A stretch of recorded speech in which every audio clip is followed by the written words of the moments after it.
Bien, Monsieur le Président Sassoli, Monsieur le Président Carucci, Mesdames et Messieurs les présidents de groupe et de commission, chers collègues, je veux vous dire aujourd'hui notre plaisir de vous accueillir dans une réunion qui marque, à l'Assemblée comme au Sénat, la dernière étape avant le lancement officiel de la présidence française de l'Union européenne. Il s'agit pour nous d'une échéance toute particulière. La vaste majorité des députés et des sénateurs fondent d'importants espoirs sur ces 6 prochains mois européens. La présidence du Conseil de l'Union européenne est un événement rare qui ne se présente désormais que tous les 14 ans. C'est un événement solennel, car pendant 6 mois, il revient à un pays d'endosser le rôle de l'honnête et modeste forgeron des compromis au Conseil et dans les relations avec le Parlement européen. C'est aussi et surtout un événement exaltant, puisque l'Europe revient au centre des conversations nationales et nous offre l'opportunité unique de promouvoir auprès de l'ensemble des citoyennes et des citoyens les enjeux qui se trouvent au cœur de nos ambitions européennes. Ces sujets, nos priorités, ont déjà rythmé vos échanges de ce jour avec le gouvernement: renforcer la souveraineté européenne, accomplir la transition verte et la lutte contre le changement climatique, asseoir le socle social européen sur des droits tangibles, réussir la transformation numérique de nos économies.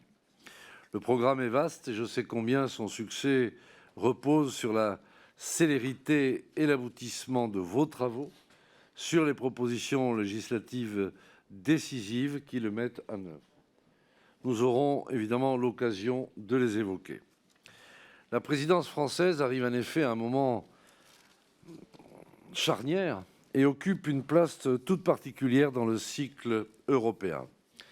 C'est une présidence de milieu de mandat pour les institutions européennes, lesquelles doivent concrétiser sans perdre de temps tous les grands chantiers lancés après les élections.